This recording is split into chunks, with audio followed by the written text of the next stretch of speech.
Bienvenido al rincón de Morfeo. Ponte cómodo, que llegó la hora de dormir. Todos conocemos la historia oficial. En 1796, el médico inglés Edward Jenner inoculó a James Phipps con viruela bovina y demostró que lo protegía contra la viruela humana. Un relato limpio, casi heroico. Pero la verdadera historia comienza 30 años antes, en las plantaciones de algodón del Nuevo Mundo, donde médicos sin escrúpulos ya estaban realizando experimentos secretos con seres humanos. No con nobles campesinos ingleses, sino con esclavos africanos, comprados específicamente para estos fines. En 1765, una epidemia de viruela paralizó la producción de algodón en Barbados. Los esclavos morían por cientos, dejando a los dueños de plantaciones al borde de la ruina. Fue entonces cuando el doctor John Fuster hizo una observación crucial. Los esclavos que ordeñaban vacas y contraían viruela bovina rara vez enfermaban de la variedad mortal. Lo que siguió no fue un estudio ético, sino una operación industrial. Se establecieron hospitales especiales en Jamaica y Virginia, donde, durante más de una década, se infectó sistemáticamente a hombres, mujeres y niños esclavizados con pus de vaca. Todo documentado en libros de contabilidad junto al precio del azúcar y el tabaco. En 1802, cuando Jenner ya era famoso, la Marina Real Británica confiscó y destruyó los registros médicos de 7 plantaciones en el Caribe. Los pocos documentos que sobrevivieron, descubiertos en 2012 en el sótano de una mansión en Bristol, revelan detalles escalofriantes. Listas con nombres como Subject 34, Male, 12 years, Inoculated May 1771, Died June 3rd, es seguido de anotaciones sobre mejoras en el método.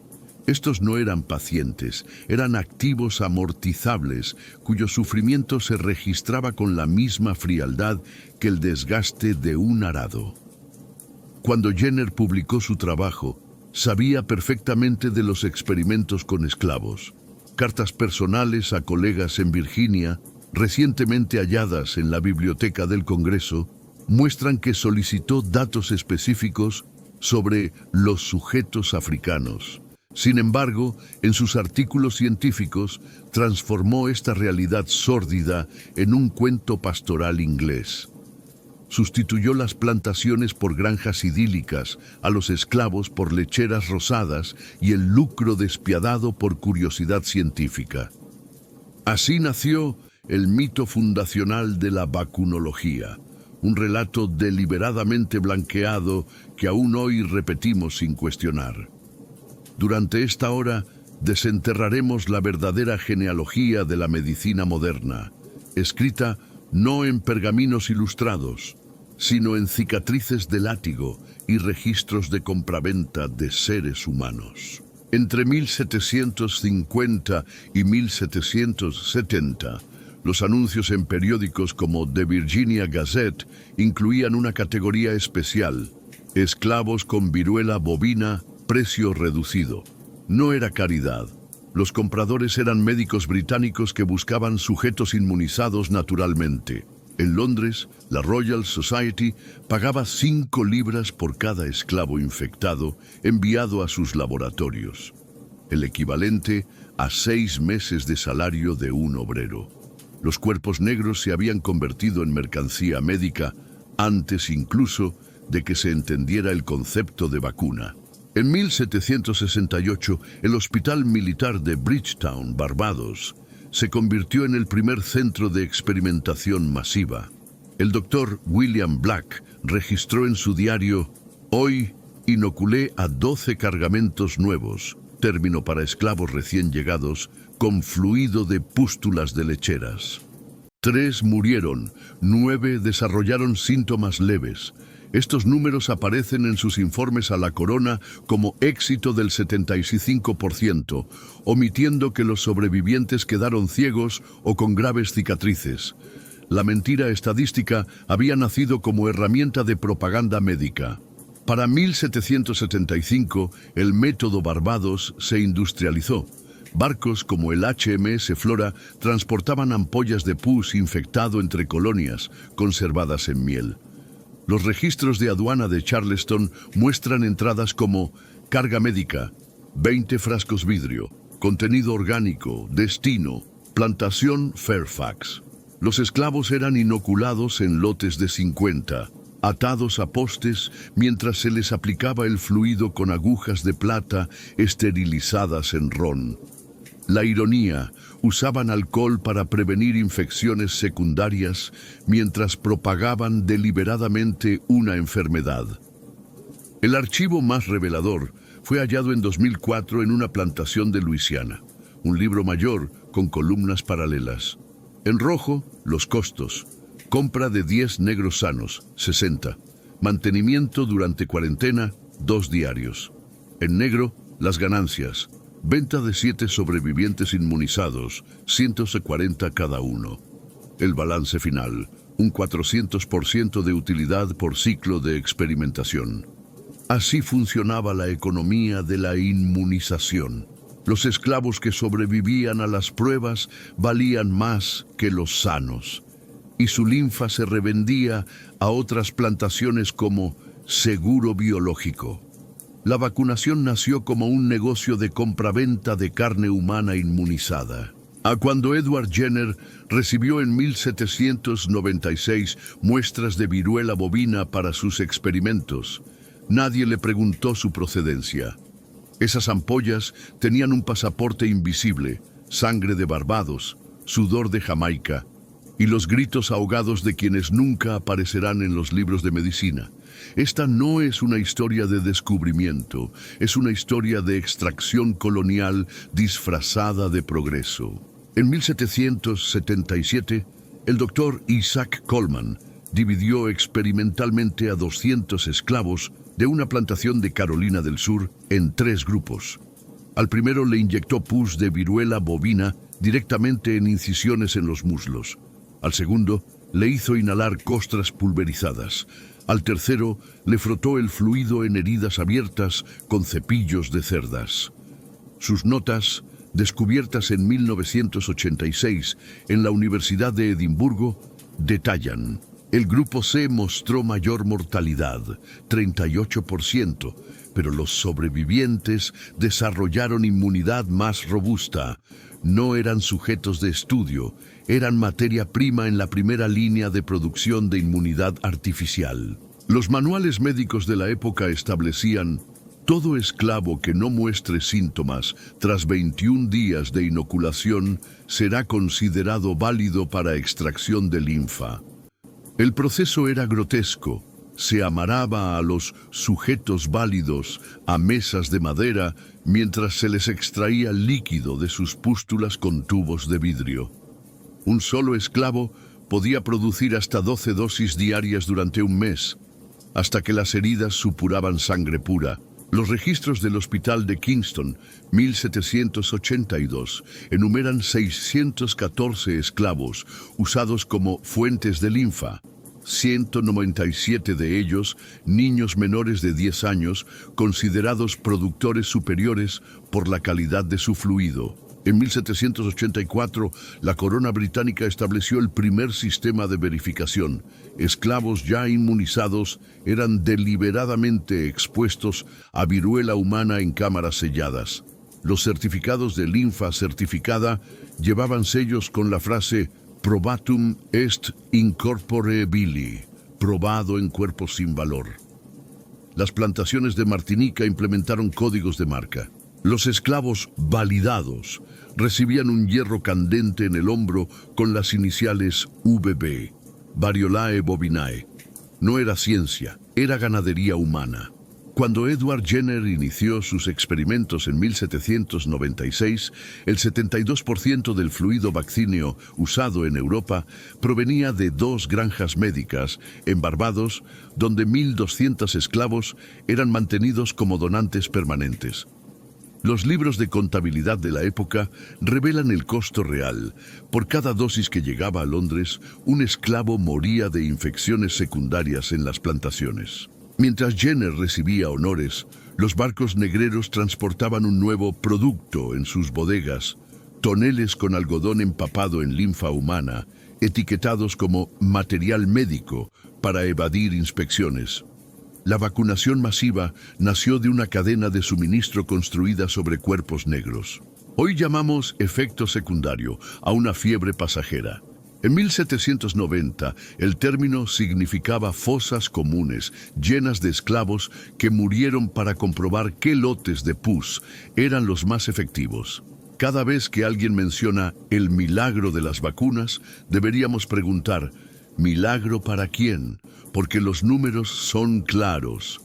Por cada europeo salvado por la vacuna en su primer década, 3 africanos habían sido sacrificados para producirla. Esta no es la historia que enseñan en las facultades de medicina, pero es la historia que late bajo cada cicatriz de vacunación del mundo moderno. El 12 de marzo de 1802, el gobernador de Barbados, Francis Humberstone, recibió una carta sellada con el anillo real. Las 2 primeras líneas decían, por orden de su majestad, todos los registros médicos relativos a procedimientos con sujetos coloniales entre 1760 y 1795 serán incinerados antes del solsticio de verano. No era una sugerencia. Barcos de guerra británicos visitaron 23 colonias en 4 meses. En Kingston, 17 cajas de documentos ardieron durante 3 días. En Virginia, se usó la caldera de un barco negrero para pulverizar libros de hospital. El imperio estaba reescribiendo la historia. Solo 4 relatos de esclavos escaparon a la purga. El más devastador fue el de Coffee, un hombre ashanti comprado en 1778 por el doctor James Lucet. Ataban a los niños en bancos de madera. El cuchillo les abría el brazo hasta el hueso. Luego empacaban la sangre en botellas con sal. A mi hermana pequeña la usaron hasta que el brazo se le pudrió.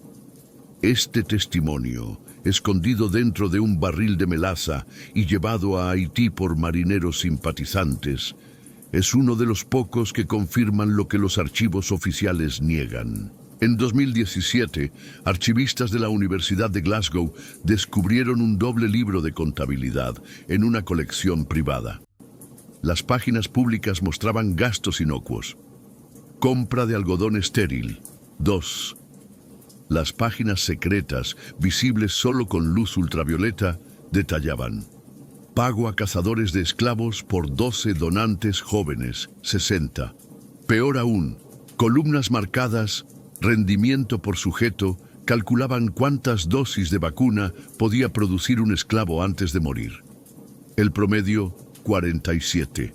En 1806, Edward Jenner recibió 10.000 del Parlamento, equivalente a 1.2 millones hoy. Con ese dinero, compró los derechos de publicación de 32 diarios médicos caribeños y los hizo desaparecer.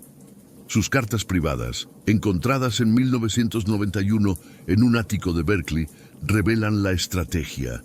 Debemos reubicar el origen de la vacuna en el campo inglés. Nada de negros, nada de colonias. Funcionó. Para 1850, incluso los médicos que habían trabajado en Barbados negaban cualquier vínculo. La mentira se volvió verdad histórica. Cada vez que un político habla de la grandeza de la ciencia británica, deberíamos recordar los barcos que ardieron en el Caribe llenos de papeles comprometedores. Cada estatua de Jenner debería llevar una placa. Este hombre supo que su fama se construyó sobre fosas comunes y eligió mirar hacia otro lado. La pregunta incómoda persiste. ¿Cuántos avances médicos modernos tienen sus propios archivos quemados que aún no hemos descubierto?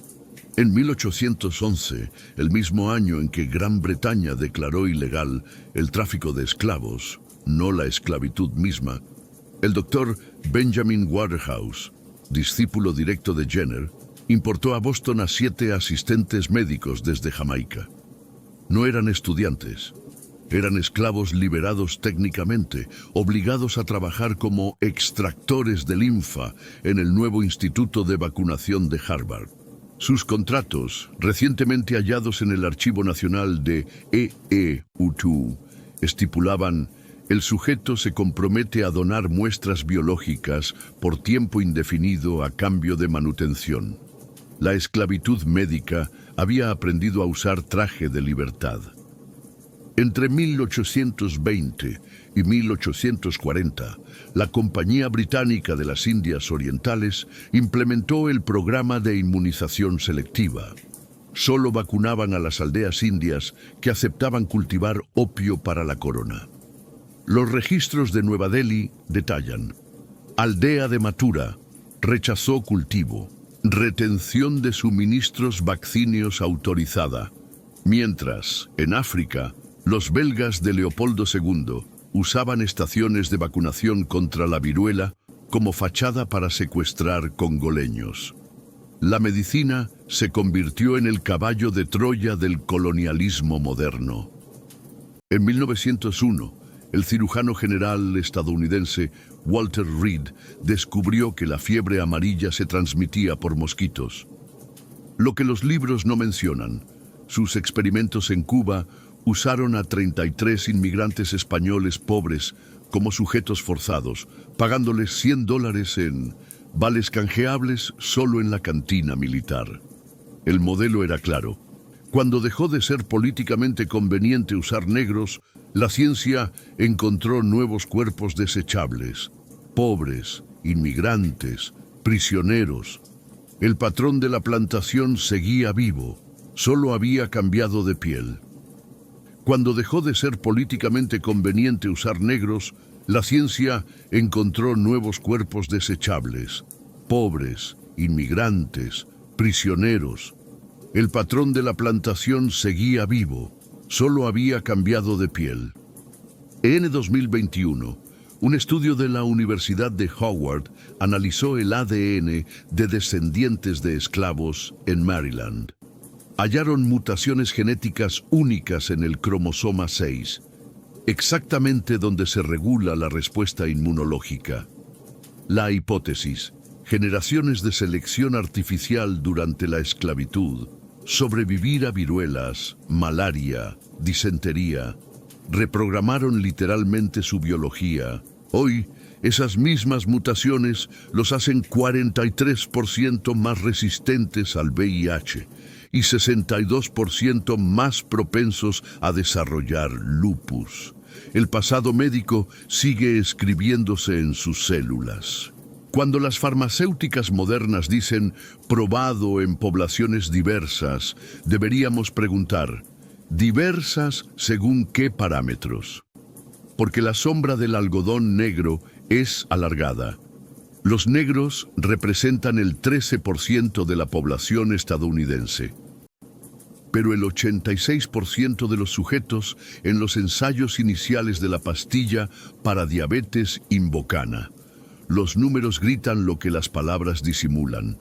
La medicina global aún opera con el manual no escrito de las plantaciones. La diferencia es que ahora, en lugar de látigos, usan contratos de 30 páginas en letra tamaño 8. La ciencia no es neutral. Avanza sobre los cuerpos de los más vulnerables. Hoy, mientras celebramos las vacunas que salvan millones de vidas, no podemos olvidar a quienes pagaron el precio inicial. La operación Algodón Negro es un recordatorio de que el progreso tiene una cara oculta, y esa cara tiene cicatrices.